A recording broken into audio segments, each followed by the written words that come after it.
L'action se passe dans l'entrée de service d'un immeuble. Encastré dans un mur, un robinet et une cuvette. Il est environ 21 heures. Apparition d'un homme de 55 ans vêtu d'un imperméable.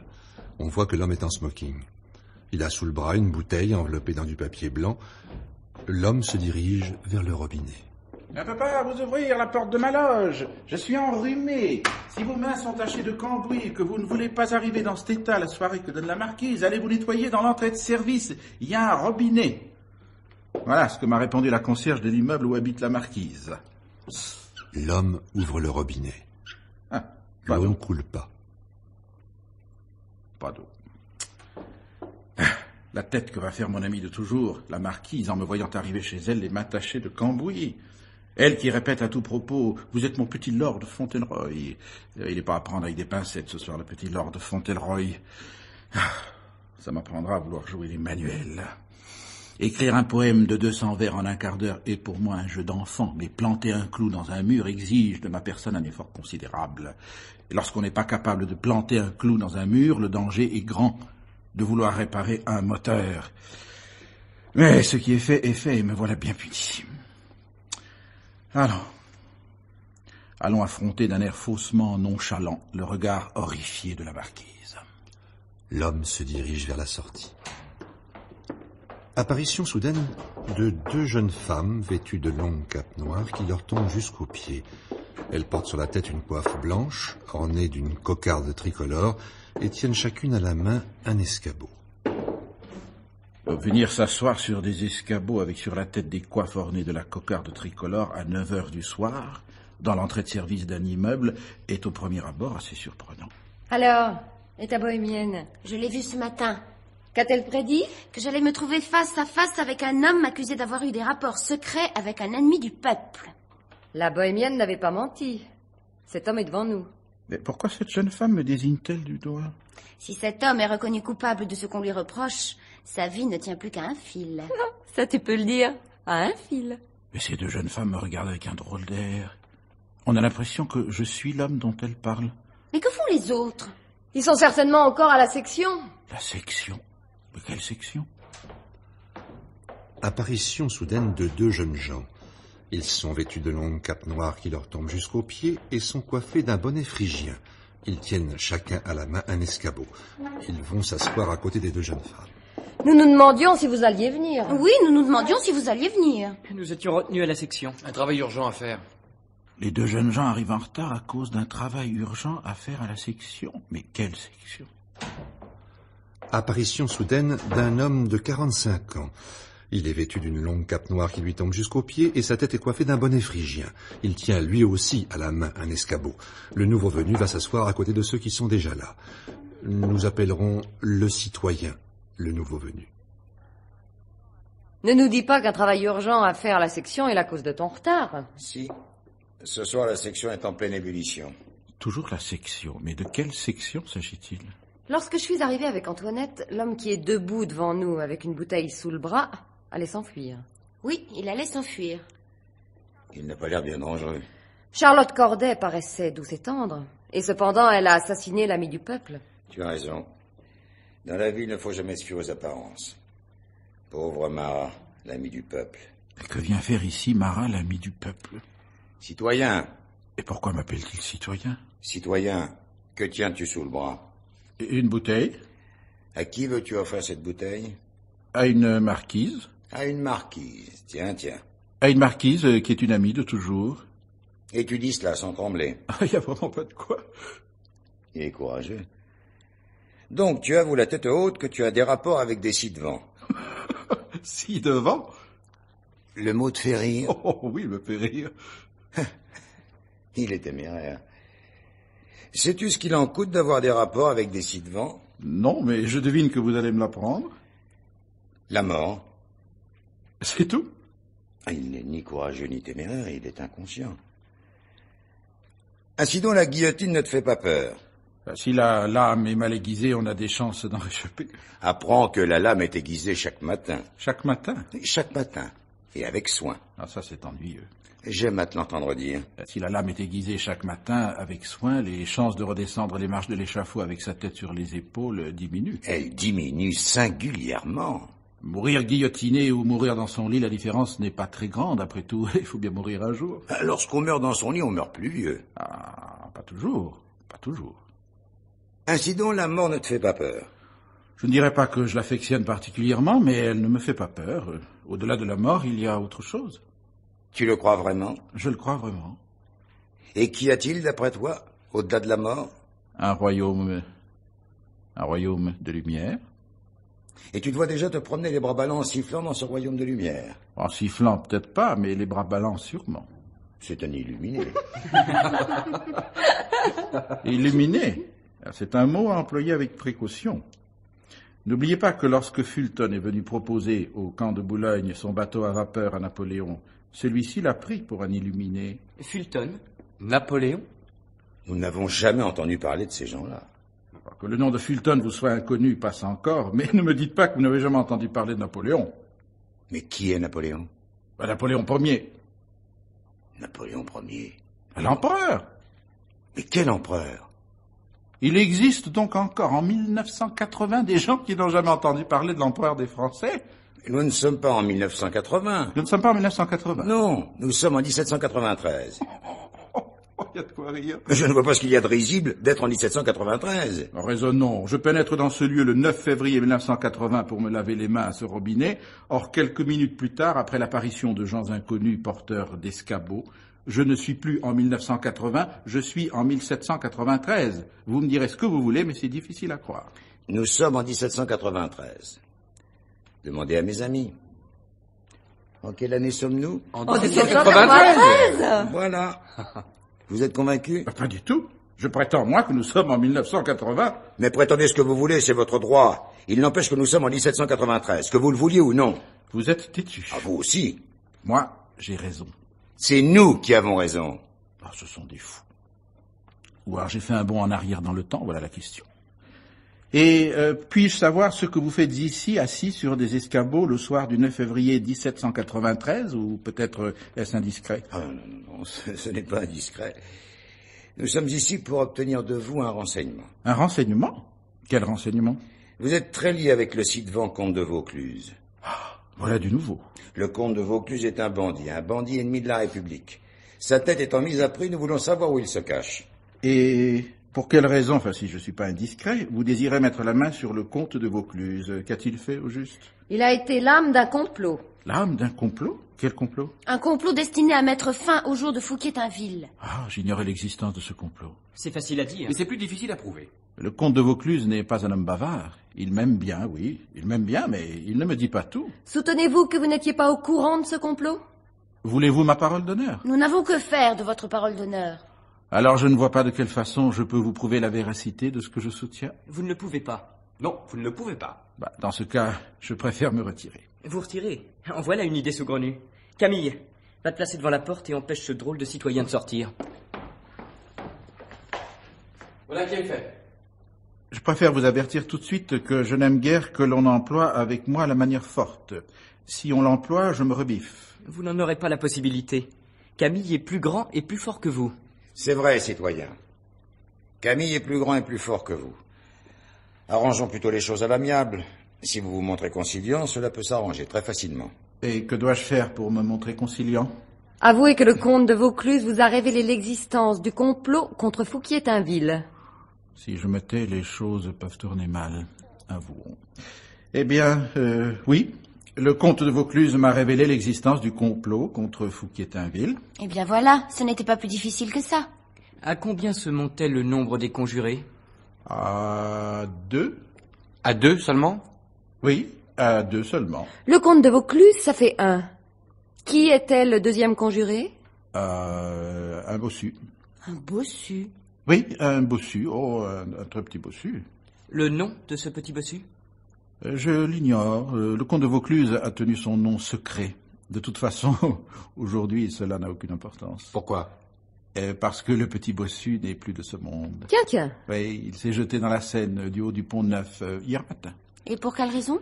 Il avait le pressentiment d'être arrêté, condamné et guillotiné. Il avait une peur horrible de la guillotine. Il aimait mieux l'eau, alors il s'est jeté dedans. Elle est bien étrange, cette histoire du petit bossu.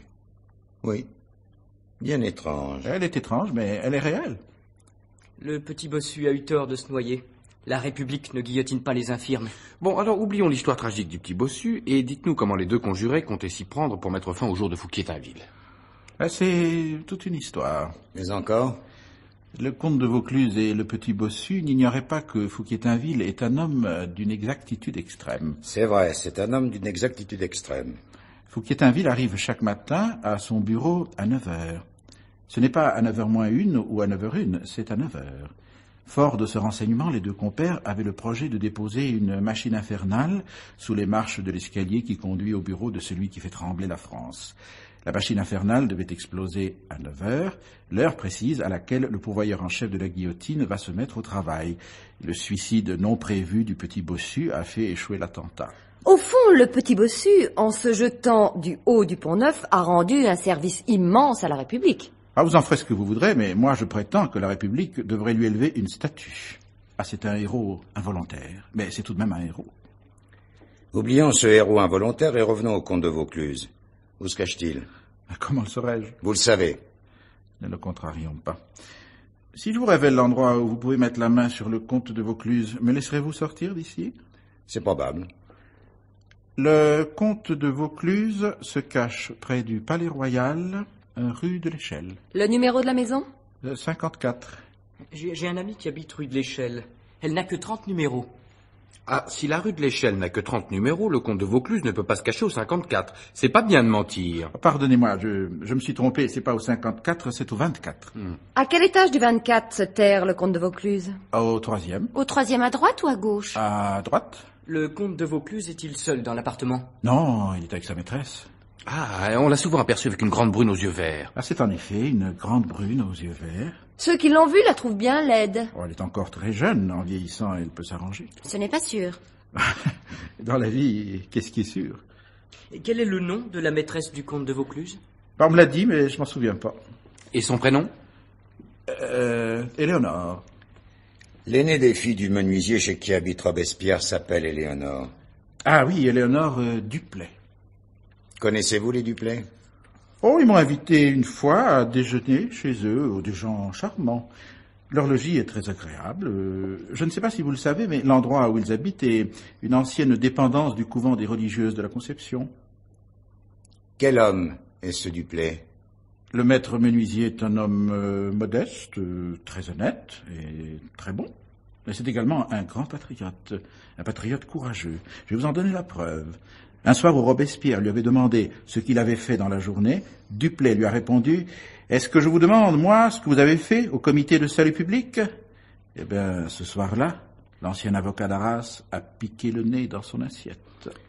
Le jour où la famille Duplay vous a invité à déjeuner, Robespierre était-il présent? Ah, malheureusement, non. Il était retenu pour une affaire importante au comité de salut public.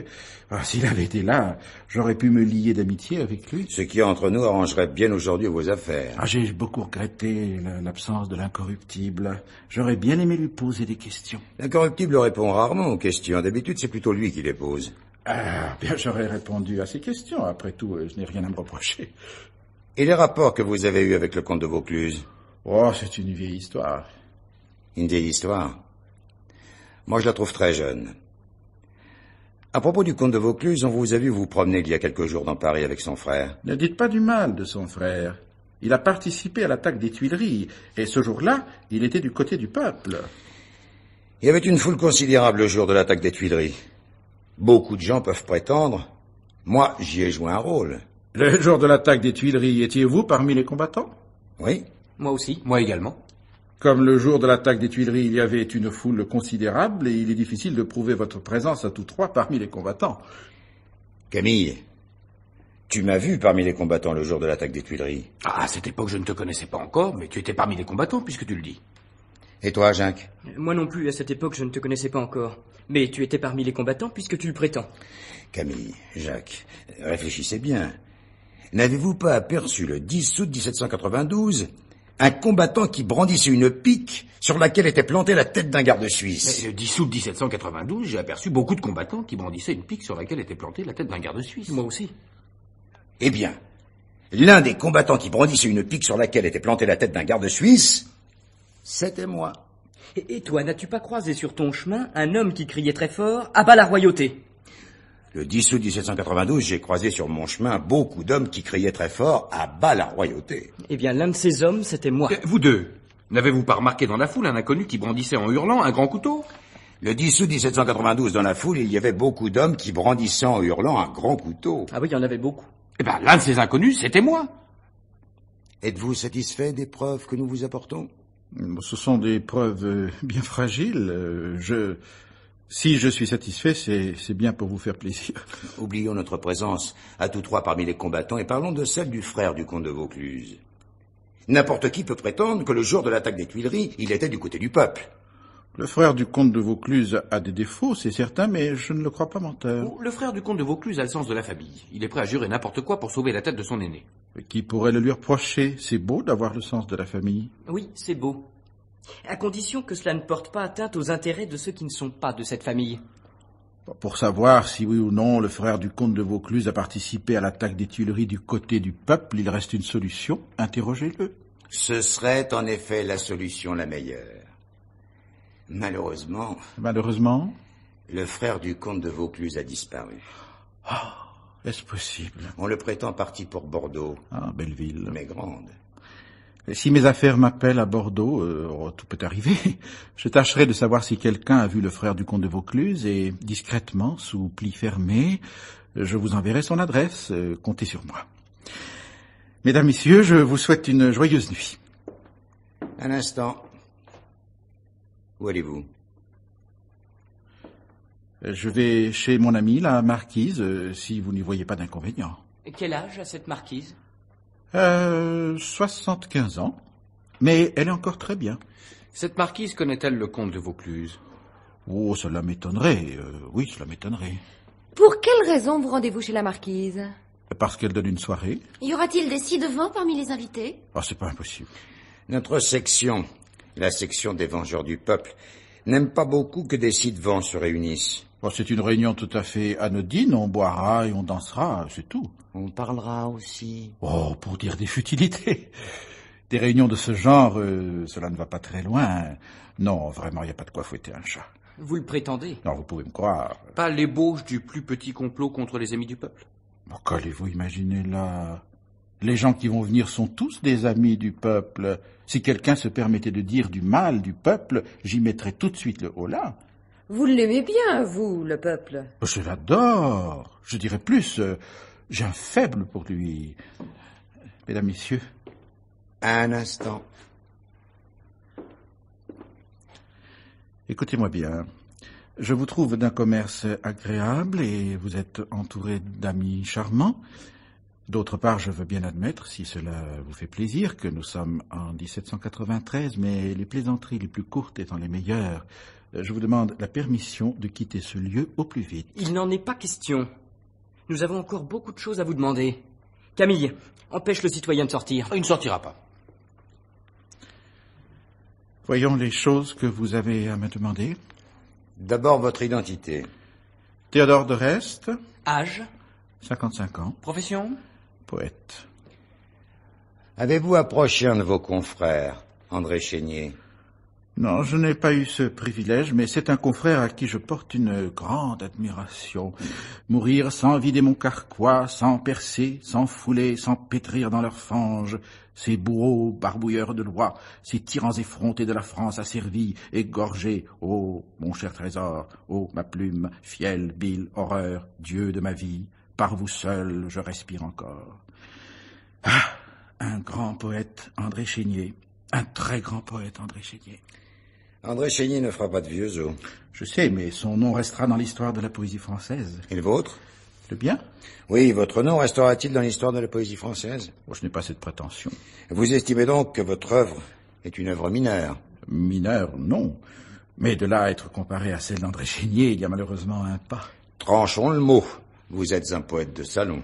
Vous savez, à notre époque, je veux dire à la mienne, Être un poète apprécié dans les salons de la capitale n'est déjà pas si mal.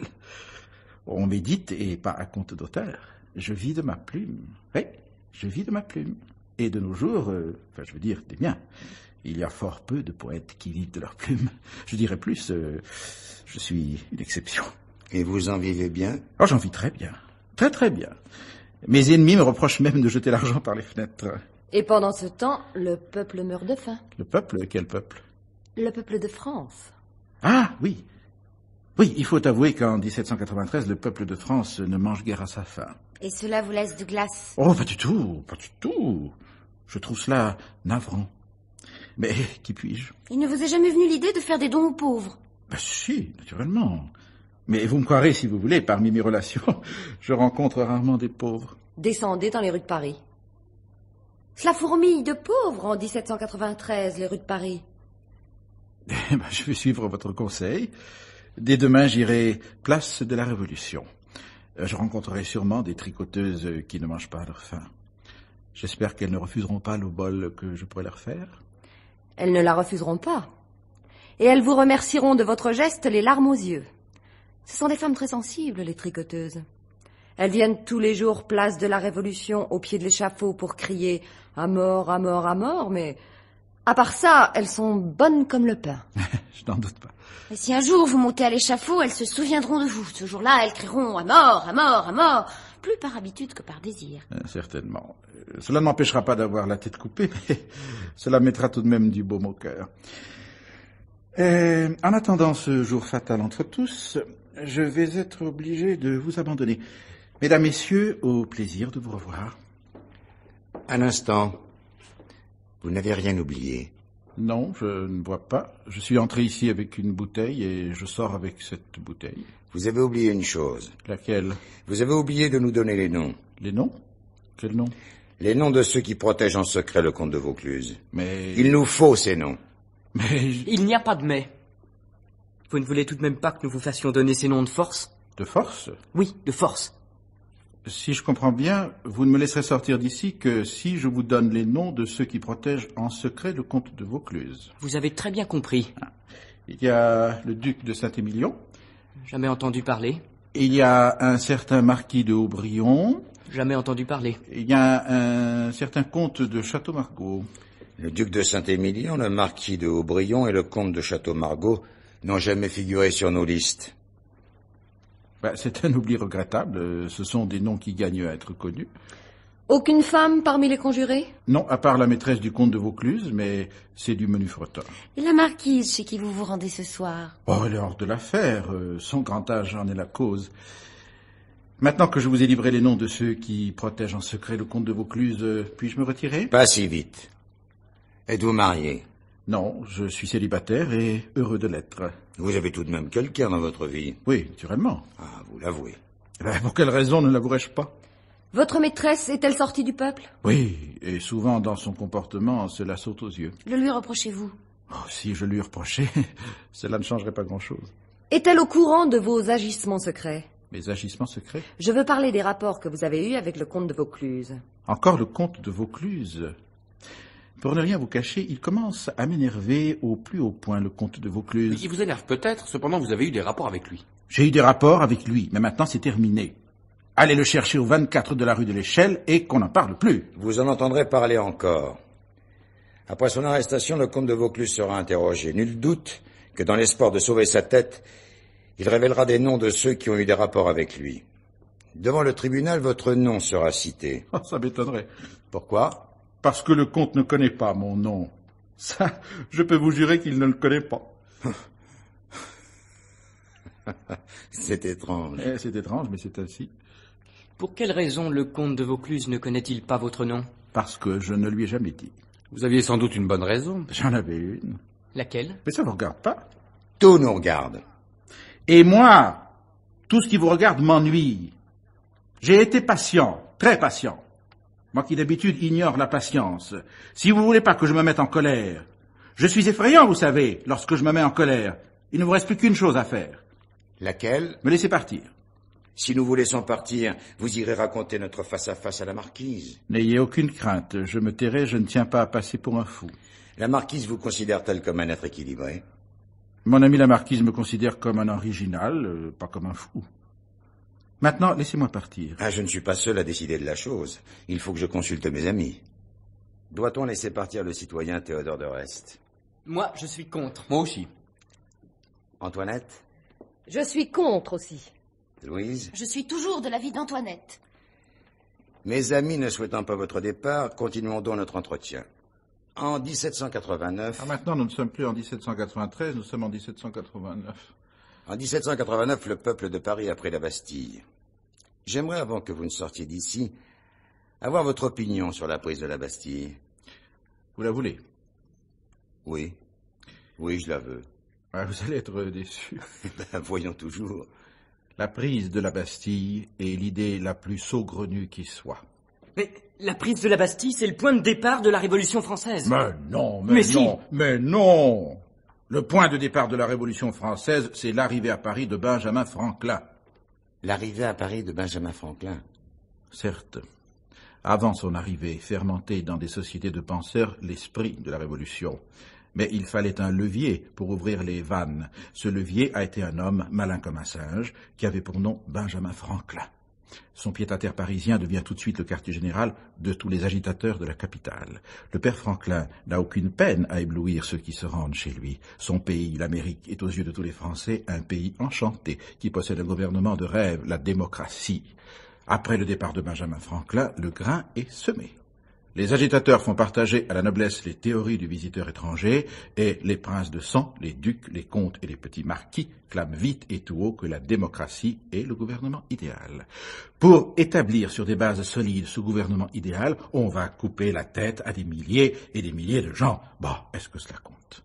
L'important, c'est que les survivants coulent enfin des jours heureux dans un pays débarrassé de tous les privilèges des grands. Utopie, utopie, utopie.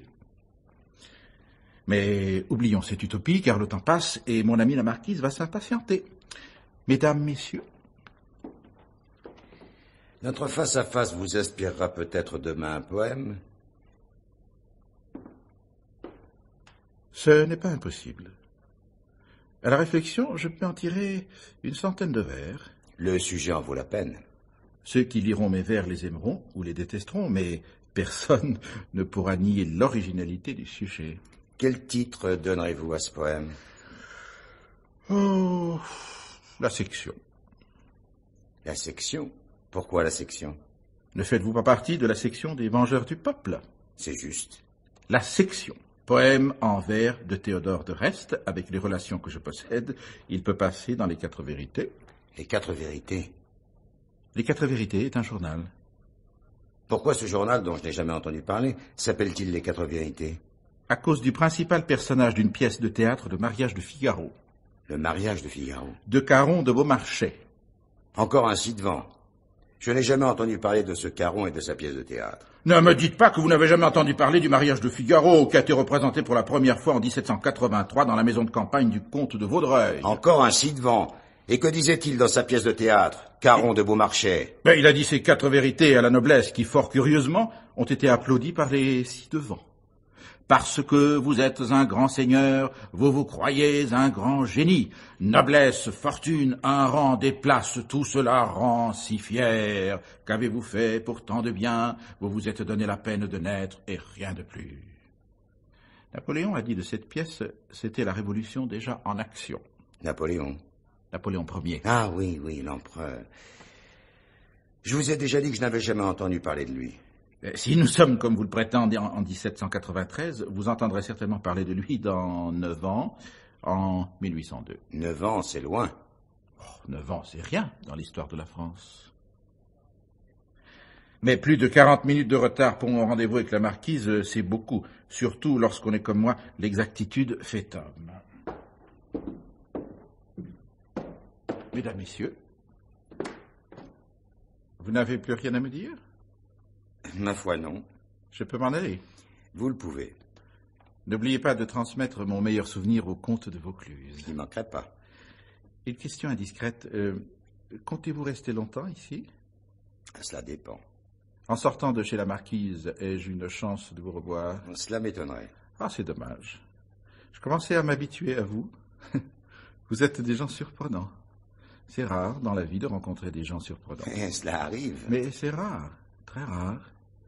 D'habitude, les gens que je côtoie sont si ternes, si incolores. Vous êtes d'une autre race. Vous êtes têtu puisque vous prétendez que nous sommes en 1793, mais à part ça, de viser en votre compagnie est très agréable. Je vous regretterai. Nous aussi, nous vous regretterons. C'est bête de se quitter ainsi. Oui, oui, c'est bête. Pourquoi riez-vous? Pour rien. Alors, si vous riez, c'est pour quelque chose. Mais je ne sais pas si nous devons vous le dire. Il faut me le dire. Si nous vous le disons, vous allez vous mettre en colère. Mais non. Mais si. Mais non. Vous le jurez? Je le jure. Bon. Nous sommes en 1980.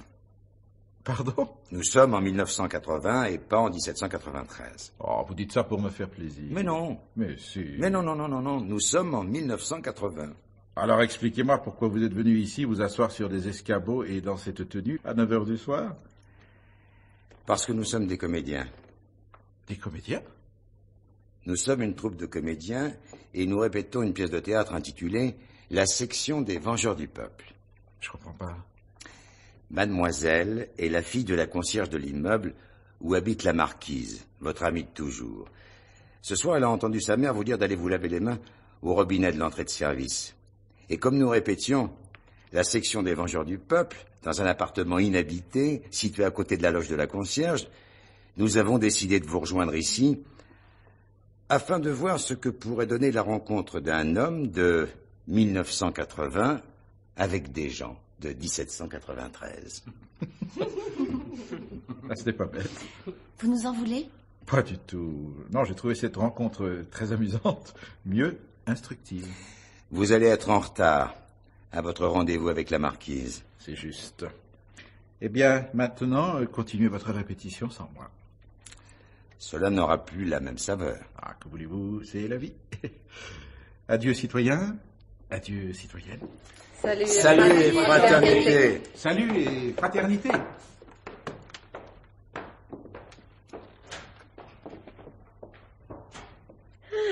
Il me plaisait bien, le ci-devant Théodore de Reste. Moi aussi, il me plaisait bien. Mais il se souviendra pas longtemps de nous. Je lui en veux déjà. Moi aussi, je lui en veux. Ah non, non, non, non. Nous répétons la section des Vengeurs du Peuple, pas le dépit amoureux de Molière.